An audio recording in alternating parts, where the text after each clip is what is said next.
Speed breakers are meant for the safety of the citizens. But what happens when it becomes a nightmare for a commuter?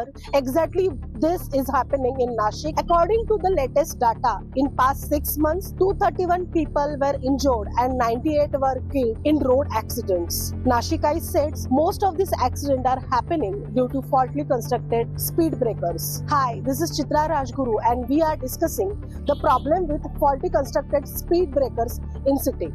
This is Nashik's Bombay Naka to Kathekalli road. In just 6 kilometers, there are 13 speed breakers, with some placed just a few steps apart. Commuters who use this road daily complain about the faulty construction and are frustrated with the poorly planned speed breakers. Other roads in Nasik, such as Nashik-Pune Road, Panchavati, Nashik Road, and Indiranagar also face similar issues with the excessive or improperly placed speed breakers, causing inconvenience to the daily travelers.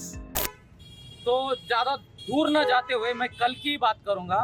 कल मैं jail road side से ओला की ride लेके, मैं ओला Uber पे rickshaw चलाता हूँ, ओला की राइड लेके मैं सुयश हॉस्पिटल मुंबई नाका की तरफ आ रहा था और मुझे स्पेशली उस लेडीज ने, वो महिला भगिनी ने बोला गया था कि आप गाड़ी धीरे चलाना। मैंने क्यों? बोले मेरा हाथ फ्रैक्चर है और रास्ते में बहुत सारे स्पीड ब्रेकर है। तो बोला आप निश्चिंत रहिए, मैं मेरी तरफ से बहुत सारी कोशिश करूंगा। स्पीड ब्रेकर बचाने की बात है, लेकिन बहुत जगह पे खड्डे भी है। तो बात ये की है कि मेरा बोलना ये है कि हम लोग स्पीड ब्रेकर का सामना तो कर रहे हैं, लेकिन उसके साथ साथ खड्डों का भी सामना कर रहे हैं। प्रशासन बैठा हुआ है नगर पालिका में और देश के प्रधानमंत्री बोल रहे हैं कि स्पेस टेक्नोलॉजी से हम रास्ते बना रहे हैं, पर ये किस कानून के तहत आ रहा है कि आप हर आधा किलोमीटर या हर 300-400 मीटर पे स्पीड ब्रेकर डालने की कोशिश चल रही है। उससे हमारी पूरी जो रीढ़ की हड्डी है उसमें प्रॉब्लम चल रहे है।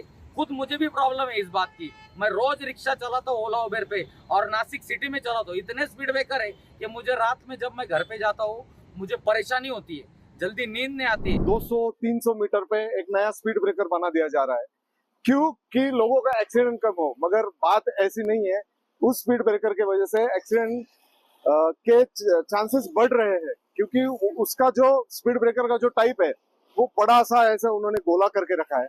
और नासिक शायद अपने हिंदुस्तान में का एकमेव शहर होगा जिसमें सिग्नल के जस्ट पहले पहले स्पीड ब्रेकर लगाए, यानी सिग्नल मुझे कह रहा है ग्रीन लाइट दिखा के कि आप जाओ और स्पीड ब्रेकर बोल रहा है कि रुक। नासिक में ही मैं एक जगह पे अपना ट्रैवल कर रहा था तो रास्ते में जो स्पीड ब्रेकर लगे थे और वो भी एक्चुअल सिग्नल के पास में जो बड़ा स्पीड ब्रेकर था इधर, तो वो मुझे समझ में नहीं आया। एक्चुअल ग्रीन लाइट हो गई थी, मैं मेरे इसमें जा रहा था तो अगली गाड़ी की वजह से मुझे समझ नहीं आया और उसकी वजह से उस स्पीड ब्रेकर की वजह से मैं बहुत जोर से गिर गया था नीचे। और एक्चुअल मुझे मालूम नहीं है कि वो स्पीड ब्रेकर की जरूरत थी या नहीं थी, एक्चुअल चाहिए नहीं चाहिए और उसकी साइज कितनी चाहिए, क्या चाहिए, कितना। पहले तो छोटे छोटे स्पीड ब्रेकर रहते थे तो इतना ये नहीं होता था, मगर इतनी बड़ी साइज में वो स्पीड ब्रेकर होने की वजह से मैं बहुत जोर से गिर गया। इंजुरीज बहुत ज्यादा हो गई थी मुझे इधर। शायद किसी ने उठा के मुझे हॉस्पिटल लेके गए थे उस टाइम। बच्चों को छोड़ने या फिर लेने जाते हैं स्कूल से, तो यहाँ पे एक तो कई जगह पे स्पीड ब्रेकर है ही नहीं, और दूसरी समस्या सबसे इम्पोर्टेंट ये है कि जो भी स्पीड ब्रेकर है तो इन लोगों ने वो ऐसे डिजाइन किया कि वो समझ से बाहर है। प्रॉब्लम ये है कि जब भी उस स्पीड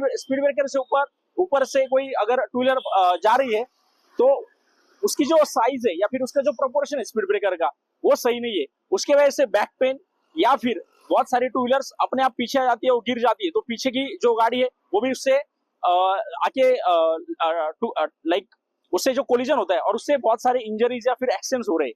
तो कहीं पे नासिक म्युनिसिपल कॉर्पोरेशन को ये कहीं पे सोचना चाहिए कि जिस तरीके से कॉन्ट्रैक्ट या जो भी कॉन्ट्रैक्टर ये स्पीड ब्रेकर डिजाइन करते हैं तो उनका जो प्रोपोर्शन है स्पीड ब्रेकर को मेजरमेंट का साइज का, तो सबसे पहले ये चेक करना चाहिए कि सही में वो जो पर्टिकुलर जगह यहाँ पे स्पीड ब्रेकर होना चाहिए या नहीं वो। और दूसरी चीज क्या साइज से आप स्पीड ब्रेकर बना रहे हो जिससे कम से कम एक्सीडेंट हो या फिर कोई दिक्कत ही सिटीजन्स को ना हो। इतना ही मैं नासिक म्युनिसिपल कॉर्पोरेशन से रिक्वेस्ट करता हूँ। स्पीड ब्रेकर डाले हुए ये सिर्फ उनके खुद के फायदे के लिए किया है और जो भी अधिकारी कर्मचारी जो ये क्या बोलते हैं ठेकेदार है कंस्ट्रक्शन करने वाले जो रोड के काम करते हैं उनको ये करने के लिए उन्होंने टेंडर निकालने के लिए और उन पैसे मिल बांट के खाने के लिए सब काम चलाए हुए है। इसमें नासिक शहर के नागरिकों को, देशवासियों को, किसी को इसके मतलब फायदा नहीं है, सिर्फ नुकसान ही हो रहा है। नगर पालिका के एरिया में जितने भी स्पीड ब्रेकर किए गए हैं ये हमारे बांधकाम विभाग की तरफ से किए गए, लेकिन वो करने से पहले जो पब्लिक का डिमांड रहता है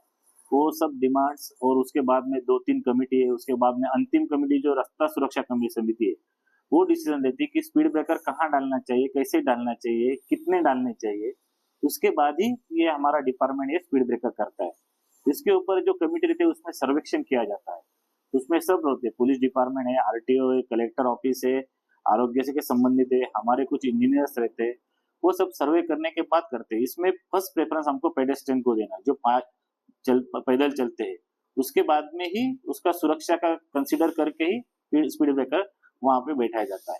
अब तक लोग बोलते हैं कि स्पीड ब्रेकर की वजह से एक्सीडेंट होता है, लेकिन फैक्ट्स वैसे नहीं है। स्पीड ब्रेकर है स्पीड कंट्रोल करने के लिए, लेकिन जो यदि कोई स्पीड कंट्रोल नहीं करता है या उसकी वजह से कोई एक्सीडेंट होता है, उसके लिए कोई जिम्मेदार नहीं हो सकता, क्योंकि पेडेस्ट्रियन की सुरक्षा ये प्रथम सुरक्षा है, उसके बाद में ही बाकी लोगों की है।